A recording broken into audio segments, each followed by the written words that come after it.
دیکھے گا اللہ کو پائے گا، مغرب کو دیکھے گا اللہ کو پائے گا، جنوب کو دیکھے گا اللہ کو پائے گا، ہواؤں کو دیکھے گا اللہ کو پائے گا، پھول دیکھے گا اللہ کو پائے گا، حسین چیزیں دیکھے گا اللہ کو پائے گا، بدصورتی کو دیکھے گا اللہ کو تو سامنے پائے گا، اپنے دل کی دھڑکنوں کو محسوس کرے گا تو تجھے دل کی دھڑکن میں بھی اللہ اللہ اللہ کی صدا سنائی دے۔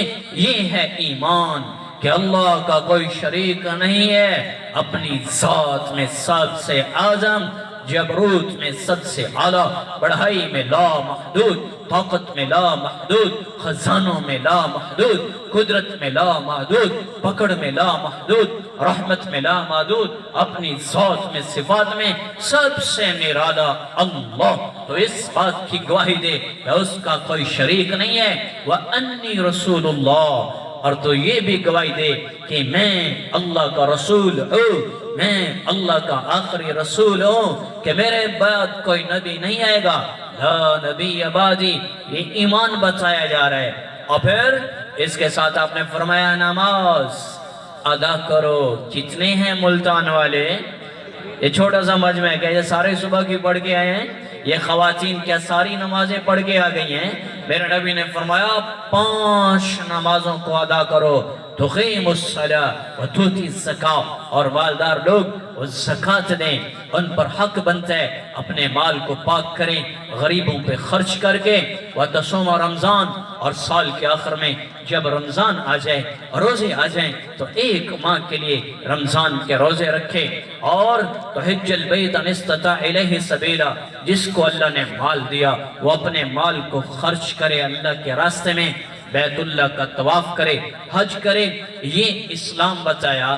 یہ سوال 11 سال کے بعد ایک اور صحابی عمر بن ابسہ رضی اللہ تعالیٰ عنہ، جن کی قبر سکھر میں ہے، میں وہاں گیا ہوں، اس قبر پہ جو نور مجھے حاصل ہوا، میرے سینے میں جو نور اترے ہے، میں بڑے بڑے درباروں میں بھی گیا ہوں، بڑے بڑے قبرستان میں گیا ہوں، بڑے بزرگوں کی قبر پہ گیا ہوں، اپنے والدین کی قبر میں ہفتے پہ چکر لگاتا ہوں، لیکن وہاں عمر بن حبسہ رضی اللہ تعالیٰ عنہ کی قبر مبارک پر جو نور نازل ہو رہے ہیں، اس نور کو کبھی میں نے رات کی تاریکی میں تنہائی میں بھی محسوس نہیں کیا کہ وہ نور ایسا نور ہے۔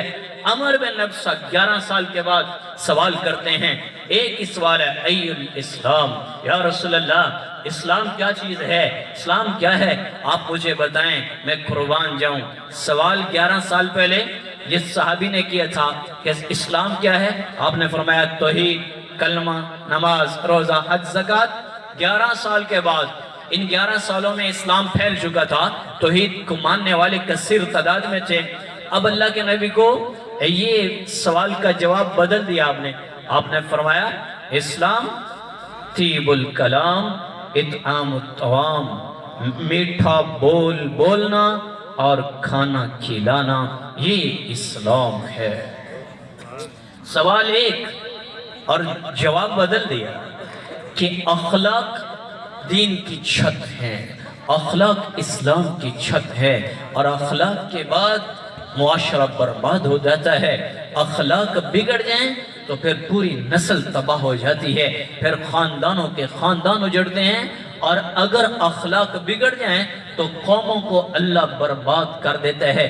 ضربت علیہم الذلۃ والمسکنہ، جن قوموں کے اخلاق بگڑتے ہیں اللہ تعالیٰ ان کو برباد کر دیتے ہیں، ان کے نام و نشان مٹا دیتا ہے، کہ اخلاق سب سے بڑا عمل ہے۔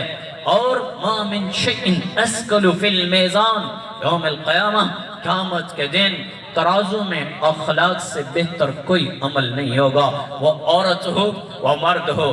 اگر میٹھا بول بولتی ہے، میٹھا بول بولتا ہے تو یہ کامیاب ہے، لیکن میرے معاشرے میں طیب الکلام میٹھا بول مٹ گیا۔ گھروں میں بیویوں پہ کیا ظلم و ستم ہوتے ہیں، تھوڑا سا بیگم صاحبہ سے نمک زیادہ ڈل جائے تو میرا نوجوان کہتے ہیں امی ہو گئی ہوں، سمجھ نہیں آتی، سالن پکانے کا طریقہ نہیں آتا، تھوڑا سا بوٹی کچی رہ جائے تجھے پتہ نہیں ہے، مہمان آئے ہوئے تھے، سالن خراب کر دیا، یہ کر دیا وہ کر دیا، کپڑوں پہ داغ ہے، جوتی پالش نہیں ہے، کیا تھوڑا سا ناشتہ دیر ہو جائے ڈیوٹی پہ جانے کے لیے तो क्या क्या सलवातें बीवी को सुना देते हैं। ये अखलाक मेरे नबी ने नहीं बताए।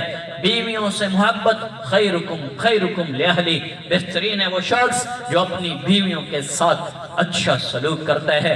अना खैरुकुम लिअहली, आपने फरमाया मेरी उम्मत मैं तुम सब में अपनी बीवियों के साथ अच्छा सलूक करने वाला हूँ।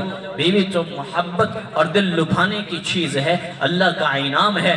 बीवी तो एक बहुत बड़ा साथी है, उससे मोहब्बत। औरतों को भी, मेरे नबी के पास एक औरत है, या रसूल अल्लाह मैं अपने शोहर का हक कैसे अदा करूं? आपने फरमाया तेरा शोहर जख्मों से चूर हो और हर जख्म से पीप बहता हो।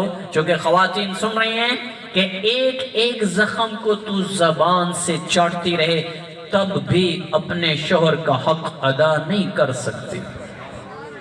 आपने फरमाया अल्लाह के बाद किसी को सजदा जायज होता तो मैं औरतों को हुक्म देता अपने शोहर को सजदा करें। ये दोनों रिश्ते बड़े कमाल का रिश्ता है, बड़े अंदाज और बड़ी मोहब्बत से इनको चलाना है। ये है मीठा बोल।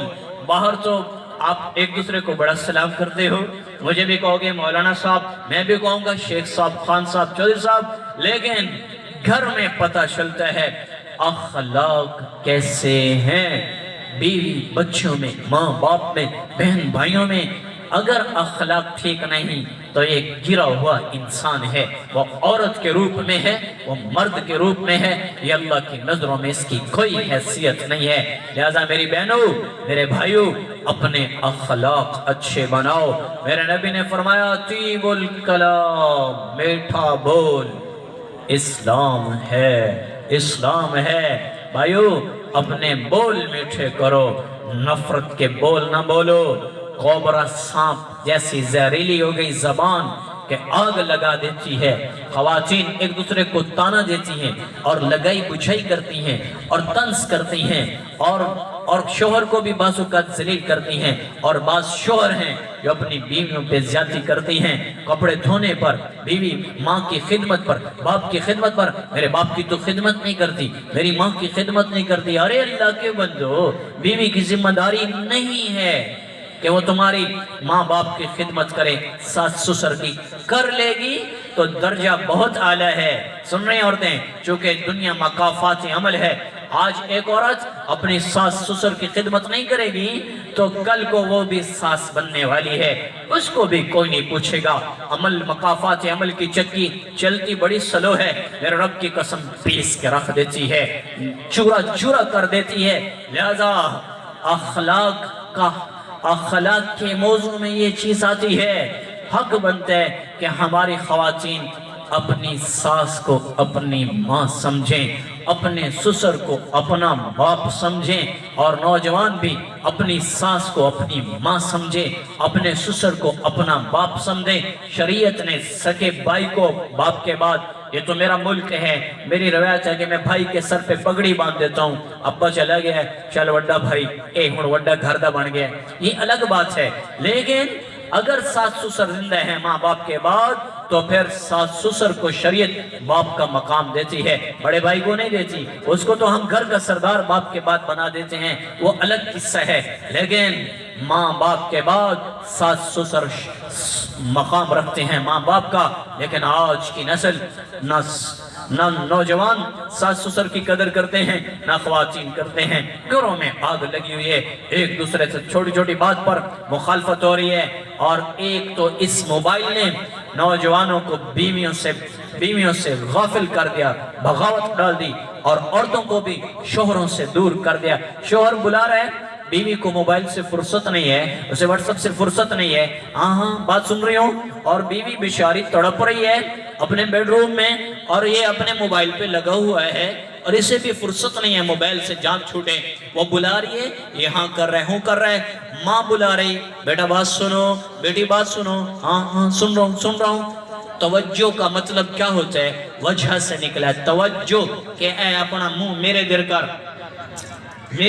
अपनी नजरें मेरी तरफ कर, इसका मतलब है तवज्जो, अपना मुंह उस तरफ करना जिधर से कोई बात कर रहा है कि तवज्जो की जाए। माँ बुला रही है और ये नौजवान बेचारा موبائل کی طرف دیکھتا ہوا، ہاں سن رہا ہوں، یہ اخلاق سے گری ہوئی چیزیں ہیں۔ آج جوڑتا ہوں بھائیوں بہنوں، اللہ کا واسطہ ہے، اپنے اخلاق اچھے بناؤ۔